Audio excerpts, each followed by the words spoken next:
Are you enjoying the Strange Chronicles? Would you like us to make a season 2?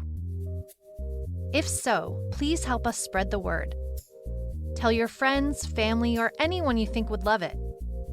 You can join our mailing list at thestrangechronicles.com or email us at info@thestrangechronicles.com. Please enjoy the show.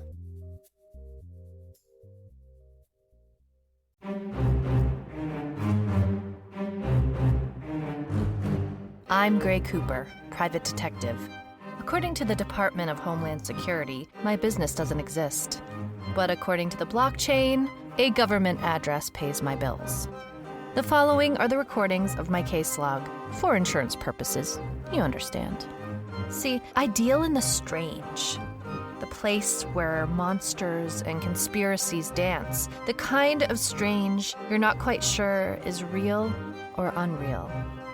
Officially, the following case did not happen. I told you nothing. Welcome to the Strange Chronicles.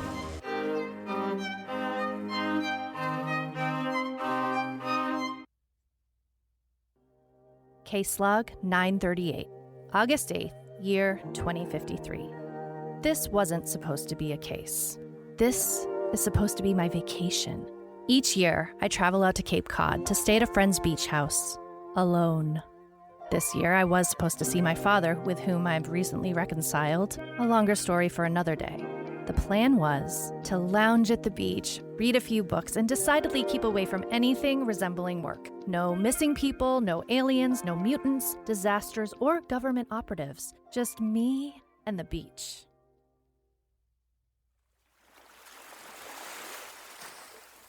It was dusk as I pulled off the main road and down the small dirt path where my friend's cottage sits. I found it blocked. Ambulances and police tape stood in my way. I pulled over, and an officer came and knocked on my window. It was Clark Mitchell. Clark and I had a thing a few summers ago, and he knows my line of work. He told me an old fisherman had died. Pretty brutal scene. That's all he'd say, but he let me pass through and go down to the cottage. I invited him over for a beer after they finished up. The old fisherman was Ralph Hamilton. According to Clark, the man was found on the side of the road and appeared to be pecked to death, almost as if a bird attacked him. But apparently, the wounds were too large for any bird known to Cape Cod or any other coastal towns. My mind immediately wandered to imagining what sort of thing could have caused those injuries. But I was on vacation. So, we finished our beer, and I shifted my attention to more pressing matters. I woke up to Clark handing me a cup of coffee. He asked me if I'd accompany him to interview Ralph's fishing buddy, Ed Majors. Apparently, Clark's dad and Mr. Majors weren't on good terms, and he thought I might be a good distraction. Besides, Clark said it would be fun. I'm on vacation, I told him. He said, perfect. Ed Majors lives on the beach. I could bring my book and stay after the interview. I'm the one in need of a diversion, but I agreed to play along with the small town drama.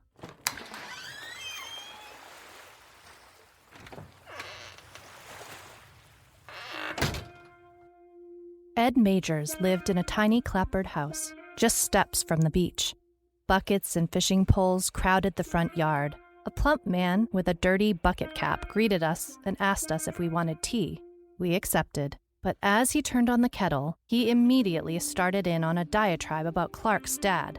I interrupted with a question about Ralph. Did he have any enemies? And he looked at me as if he'd just noticed that I was in the room. Ed looked back to Clark and returned the look with a shrug. No, of course not, he said. Ralph was the kind of guy who would give the shirt off his back if someone needed it.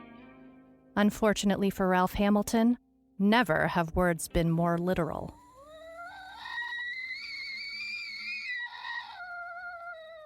Ed went on to tell us that there were rumors of a giant gull in the area. The fishermen were staying away from the big section of dune brambles on the beach because rumor was a giant creature had a nest there. A bird big enough to eat a man whole and spit out the bones. Fishermen and their stories. Was Mr. Hamilton married? I asked, cutting in on his fabled tale. He scratched his grizzled beard and told us that he had a girlfriend, Trudy. But Trudy and Ralph recently broke up. Ralph said it was bad. So bad that apparently Trudy threatened him with a bait knife. Sounded to me like a standard Sunday night around these parts, but Ralph was heartbroken. Why did Clark have to pull me into this? After our chat with Mr. Majors, I did go out to the beach. Finally. I laid there on my blanket, wishing I could focus on the book I brought along. And then I realized that I'd read the first sentence 6 times and still had no idea what it said. Just as I closed the book, a shadow appeared on my blanket, like a plane had flown right over, just feet above me. But when I turned over to see what it was, the sun hit my eyes in a blinding way, and all I could see was a seagull far in the distance. There is no such thing as an airplane-sized seagull. Curiosity got the better of me, and I looked it up, and I found that the average large seagull is about 3 pounds and has a 3-inch bill. That is a decent-sized bird, but some pterosaurs from the late Cretaceous period could get up to 200 pounds with a bill the size of a medium pizza. I wanted to call Joe, my business partner. He'd get a kick out of a giant bird rumor, but Joe has been out of touch. I guess he was going through something personal. I admit that it stung, but I had to let Joe go and try and enjoy my vacation. The next morning, I decided to take a walk down near the dirt road I'd driven in on. I saw Clark speaking to a woman outside the house near where Ralph Hamilton was found. There were large white spots all over the ground near her house. I hoped she was a painter. Pulling my hat down low, I tried to speed walk past them, but then I heard my name, Gray Cooper. Clark introduced me to Trudy, Ralph Hamilton's girlfriend, ex-girlfriend actually. Apparently, she'd left him due to his penchant for gambling. He'd lost their rent money at the racetrack, and that was the last straw. Was that the reason for his death, too? And then Clark mentioned Ed Majors was no longer returning his calls. I was planning to meet up with my father on this trip, but when I called him, he told me Joe had called him and told him he should stay away. Joe and my dad have a love-hate sort of relationship. It's a long story, but has something to do with Joe helping me rescue Dad and getting him back into the private dick business. Still, it has me surprised that Joe called my dad, leaving me in the lurch. I could do without their drama, so hopefully Joe will get back to me and Dad will turn up. For now, vacation. I had to focus on vacation.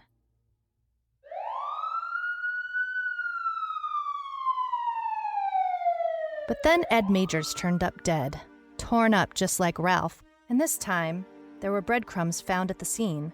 Now Clark had to deal with a group of local fishermen going out to hunt down the giant seagull they suspected had killed their comrades. I recalled that giant shadow from the beach. No, it couldn't have been a bird. Someone would have seen one that big. There would be a photo somewhere. I was supposed to meet Dad at our favorite ice cream parlor today, but he didn't show. I left him a message and tried not to worry about where he was. As I grabbed a scoop, my thoughts swirled around my dad, Zeke, Clark, this giant bird, Joe. The fisherman crew killed a giant bird. Not an airplane-sized bird, but a gull who weighed in at 8 pounds. He was huge, sure, but I still didn't buy it as the killer. It's not much bigger than a house cat, and I could see a flock of them. Attacking someone Hitchcock-style might do it. However, in this case, we have no evidence of a menacing flock, only rumors of one monstrous bird. Then again, it could be a monstrous human as well. The harbor veterinarian was giving it an autopsy, according to Clark. Let me know how it turns out, I told him, as I poured myself some lemonade and tried to relax in the hammock tied to the trees in the yard. Clark came by, interrupting my slumber. Said he'd give me a lift to the beach. He wanted to show me something. Okay, beach. Sounds great. However, when we arrived, he pointed out the little sand island, and there was a car on it, all smashed in, holes in the windows. Trudy's car, Clark told me. But how in the heck did it get way out there? The water was at least 8 feet deep surrounding the island. Maybe it was dropped there, Clark wondered. We stopped at Trudy's house, but she wasn't home. So, Clark and I decided to grab dinner at Sal's, the Italian place in town. They have great garlic breadsticks. Place is small, plastic chairs, but the food is amazing. Clark gets a call from the harbor vet. Results from the bird the fisherman caught eliminated as a suspect. All he found in its stomach were crab guts. A lovely visual when you're out for dinner. Now that the case is back on my mind, and because we're in a small town, I asked the waitress if she knows Trudy. Know her? I'm covering her shift right now, she told us. Trudy was a waitress there and didn't show up. We grabbed our check. We head out to the island to check out Trudy's car. Even though it's raining, Clark and I use one of the police boats. We want to make sure there aren't any traces of her still inside it. When we get to it, the rain picks up. The car is really smashed up. Giant holes in the roof, like someone took an axe to it, and the windshield is shattered into pieces. We can see inside that there is no sign of Trudy. The storm is picking up and we should get back, but we have to check the trunk. Clark jams it open, and I braced myself for what we might discover. Turns out, it wasn't so bad. The trunk was full of clear bags of breadsticks. Sal's famous breadsticks. Just as we laughed and relaxed, we were suddenly attacked from behind. I was knocked down to the ground, and when I looked back at Clark, he had 2 gashes across his face. We hurried back to the boat.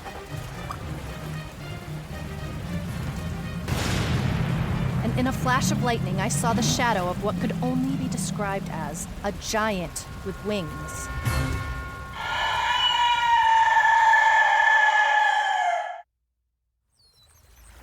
The next morning, the car was no longer on the island.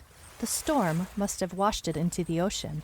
Clark called from the ER and said as soon as he was patched up, he'd be heading out to see if the car could be recovered. I declined in joining him, as I was still nauseous. Our sea escapades from the evening before had left me green.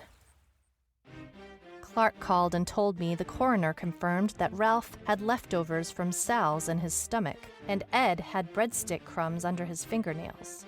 Sal confirmed that he allowed his staff to take home leftover food, but also that he'd had a large amount of breadsticks disappear from the freezer. When Clark and his guys raided Trudy's house, I watched from the window of my cottage. Trudy had fled. It seems that she had been food training some sort of giant gull, attracting it with the breadsticks. Then she let Ralph be the bigger meal. In her garage, the police found an incubator holding 3 giant eggs. Wonder what they might hatch into. Clark and I spent the final day of my vacation, and I say that without irony, walking the beach. We happened upon the thick hatch of dune bramble, where people had feared the gull had made a nest. I wonder how such a giant beast of a bird could live here without notice for so long. Clark said, sometimes people only see what they want to. There are likely many creatures that roam this earth undiscovered, out in the places where men find it difficult to survive. We have such great interest in the beasts never found. Nessie, Bigfoot, the Chupacabra, and many, many more. Perhaps they are best left unknown, these great monsters of the imagination. If we were to discover them, what would they tell us about ourselves? Stop.